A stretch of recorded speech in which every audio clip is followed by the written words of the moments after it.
Hello friends, welcome back to new video. आज important polity के और राष्ट्रपति से जुड़े 20 महत्वपूर्ण क्वेश्चन है जो एग्जाम में पूछे गए क्वेश्चन हैं। और अपना आंसर कमेंट करके जरूर बताइएगा कितना क्वेश्चन का आंसर कर पा रहे हो। वीडियो को पॉज करके जरूर बताइएगा। पहला क्वेश्चन है, भारतीय संविधान में राष्ट्रपति को हटाने की प्रक्रिया किस अनुच्छेद में वर्णित है? ऑप्शन है अनुच्छेद 60, बी है अनुच्छेद 61, सी है अनुच्छेद 62, सी है अनुच्छेद 63।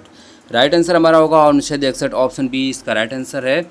अनुच्छेद 61 राष्ट्रपति के महाभियोग की प्रक्रिया को परिभाषित करता है। अगला क्वेश्चन है, भारत के राष्ट्रपति बनने के लिए आवश्यक न्यूनतम आयु कितनी है? आवश्यक न्यूनतम आयु कितनी होनी चाहिए? तो इसका राइट आंसर हमारा होगा 35 वर्ष। इसका राइट आंसर ऑप्शन सी है। राष्ट्रपति के उम्मीदवार लोकसभा चुनाव हेतु अयोग्य होना चाहिए जिसकी न्यूनतम आयु 35 वर्ष होनी चाहिए। संविधान का अनुच्छेद 58 भारत के राष्ट्रपति के लिए पात्रता के लिए मुख्य योग्यता निर्धारित करता है। भारत के वर्तमान राष्ट्रपति माननीय द्रौपदी मुर्मू जी हैं और एक राष्ट्रपति का कार्यालय 5 वर्ष का होता है। इसका राइट आंसर होगा 35 वर्ष। बिल्कुल करेक्ट राइट आंसर है। भारतीय राष्ट्रपति को किस प्रकार के वीटो का अधिकार प्राप्त है? इसका राइट आंसर देख लेते हैं। इसका ऑप्शन देख लेते हैं। जैव वीटो, निलंबन वीटो, सी है पूर्ण वीटो, डी है उपयुक्त सभी। इसका राइट आंसर है हमारा उपयुक्त सभी। बिल्कुल राइट है। तीनों का तीनों वीटो पर अधिकार प्राप्त हैं राष्ट्रपति जी को। अगला क्वेश्चन हमारा है, राष्ट्रपति को किस अनुच्छेद के तहत क्षमादान का अधिकार प्राप्त है? अनुच्छेद 52 है, अनुच्छेद 61 है, अनुच्छेद 72 और अनुच्छेद 74। तो राइट आंसर हमारा होगा, और अपना आंसर कमेंट में बताइएगा। राइट आंसर होगा अनुच्छेद 72, ऑप्शन सी इसका राइट आंसर है। अनुच्छेद 72 के अनुसार राष्ट्रपति मृत्युदंड समेत किसी सज़ा को माफ़ या कम या बदल सकते हैं। भारत के पहले मुस्लिम राष्ट्रपति कौन थे? ऑप्शन ए है जाकिर हुसैन, बी है पीजे अब्दुल कलाम, सी है फखरुद्दीन अली अहमद और डी है हामिद अंसारी। राइट आंसर हमारा होगा डॉक्टर जाकिर हुसैन। इसका राइट आंसर है ऑप्शन ए इसका राइट आंसर है। डॉक्टर जाकिर हुसैन 1962 से 1967 के बाद भारत के पहले मुस्लिम राष्ट्रपति बने। वीवी गिरी 1967 और 1969 में राष्ट्रपति जाकिर हुसैन की मृत्यु के बाद कार्यवाहक राष्ट्रपति के रूप में भी कार्य किया। अगला क्वेश्चन हमारा है, राष्ट्रपति चुनाव के लिए निर्वाचक मंडल में कौन से सदस्य शामिल होते हैं? ऑप्शन ए है सदन दोनों सदनों के सदस्य, बी है संसद दोनों सदनों और राज्य विधानसभा के सदस्य, सी है संसद के दोनों सदनों के निर्वाचित सदस्य और राज्य विधानसभाओं के निर्वाचित सदस्य, डी है इनमें से कोई नहीं। राइट आंसर हमारा है संसद के दोनों सदनों के निर्वाचित सदस्य तथा राज्य विधानसभाओं के निर्वाचित सदस्य। तो राइट आंसर हमारा इसका होगा ऑप्शन सी। बिल्कुल करेक्ट आंसर है, याद रखिएगा।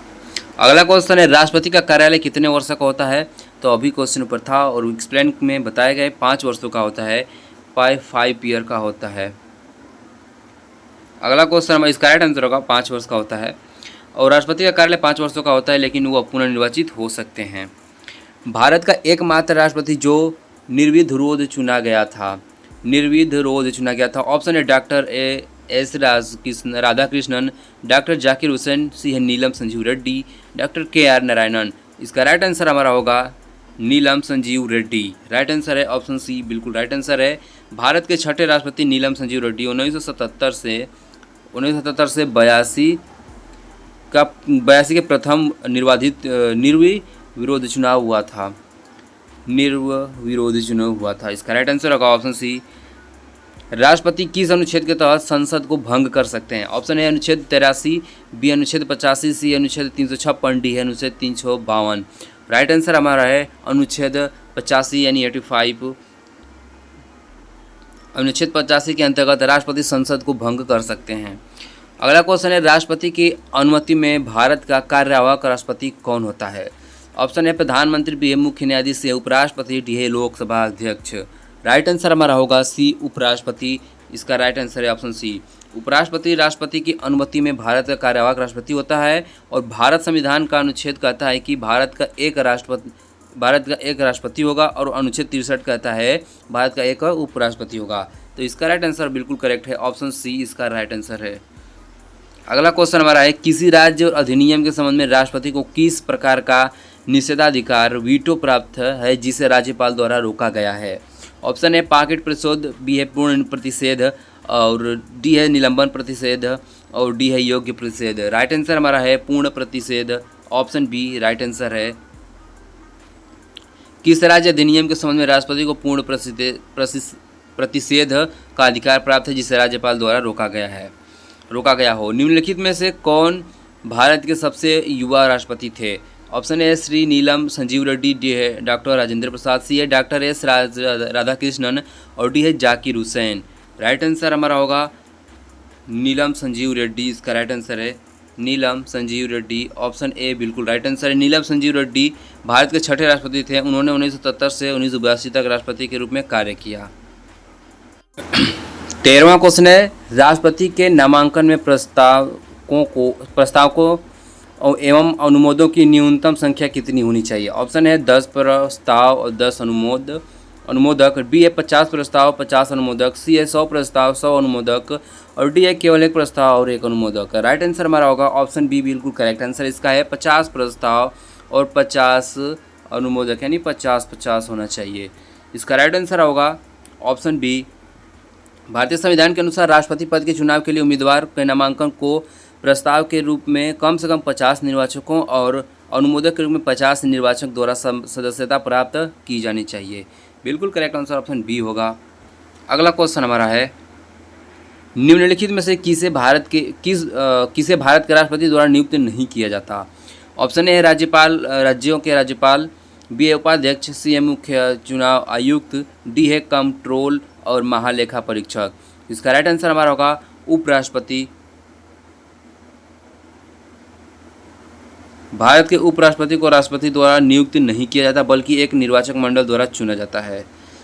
तो क्वेश्चन में हमारे उपराष्ट्रपति नहीं है, तो इसका मैं क्वेश्चन को थोड़ा इग्नोर करिएगा ऑप्शन को, और इसका राइट आंसर उपराष्ट्रपति होगा। उपराष्ट्रपति, मैं माफ़ी चाहता हूँ, उसमें ऑप्शन गलती से नहीं लगा होगा। तो निम्नलिखित में से किसे भारत के राष्ट्रपति द्वारा नियुक्त नहीं किया जाता? तो याद रखिएगा उपराष्ट्रपति को नीचे दिया गया है और मैं इसके लिए थोड़ा माफ़ी चाहूँगा। अगला क्वेश्चन है, राष्ट्रपति पद के चुनाव के लिए जमानत राशि। ऑप्शन है 5000, बी है 10,000, सी है 12,000, डी है 15,000। राइट आंसर है हमारा 15,000। प्रत्येक उम्मीदवार को भारतीय रिजर्व बैंक में 15,000 रुपये की सुरक्षा राशि जमा करनी होगी। अगला क्वेश्चन हमारा है, जब संसद सत्र में नहीं होती है तब अध्यादेश जारी करने की शक्ति किस अनुच्छेद के तहत राष्ट्रपति को दी जाती है? अनुच्छेद 72 ऑप्शन है, बी ऑप्शन बी अनुच्छेद 110, सी अनुच्छेद 123, डी अनुच्छेद 356। जिसका राइट आंसर है ऑप्शन सी अनुच्छेद 123। भारतीय संविधान का अनुच्छेद 123 राष्ट्रपति को अध्यादेश जारी करने की शक्ति प्रदान करता है। ये अध्यादेश तब जारी किए जा सकते हैं जब संसद सत्र में नहीं हो और तत्काल कार्रवाई की आवश्यकता हो। अगला क्वेश्चन है, भारत में पहले दलित राष्ट्रपति कौन थे? भारत के पहले दलित राष्ट्रपति कौन थे? ऑप्शन है के नारायणन, रामनाथ कोविंद, सी है बी डी जत्ती और डी है गोपाल स्वामी। राइट आंसर हमारा होगा के आर नारायणन।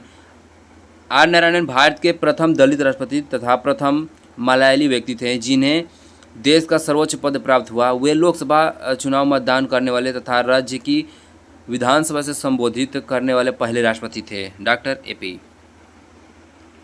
अगला क्वेश्चन है, निम्नलिखित में से कौन सी निर्वाचन पद्धति भारत के राष्ट्रपति के निर्वाचन का सर्वोत्तम वर्णन करती है? तो ऑप्शन इसका राइट आंसर होगा हमारा ऑप्शन बी इसका राइट आंसर है। ऑप्शन बी इसका राइट आंसर है अनुपातिक प्रतिनिधित्व और एकल हस्ताक्षरीय मत प्रणाली। इसका राइट आंसर है, तो ये इसका राइट आंसर होगा ऑप्शन बी। अगला क्वेश्चन है, भारत का राष्ट्रपति अपना त्यागपत्र किसको देता है? और लोकसभा अध्यक्ष, बी उपराष्ट्रपति, सी प्रधानमंत्री को और डी है सर्वोच्च न्यायालय के मुख्य न्यायालय को। राइट आंसर है अनुच्छेद 56 के तहत राष्ट्रपति भारत के उपराष्ट्रपति को अपना इस्तीफा देता है और इस्तीफा सौंप कर उपराष्ट्रपति को संबोधित कोई भी इस्तीफा तुरंत उनके द्वारा लोकसभा के अध्यक्ष को सूचित किया जाएगा। इसका राइट आंसर है उपराष्ट्रपति को, ऑप्शन बी बिल्कुल करेक्ट आंसर है।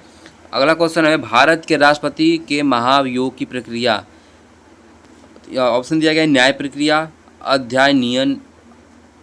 अर्धन्यायिक प्रक्रिया, बी है विधायिक प्रक्रिया, उसे कार्यकारी प्रक्रिया। इसका राइट आंसर होगा अर्धन्यायिक प्रक्रिया। भारत के राष्ट्रपति के महाभियोग की प्रक्रिया अर्धन्यायिक प्रक्रिया है। यह प्रक्रिया संसद के किसी भी सदन में एक विधेयक की शुरुआत के साथ होती है। और 20 क्वेश्चन कंप्लीट हो गए हैं, 20 क्वेश्चन आज थे और अपना आंसर ज़रूर बताइएगा कमेंट करके। अगर कोई भी गलती हो तो मैं माफ़ी चाहता हूँ।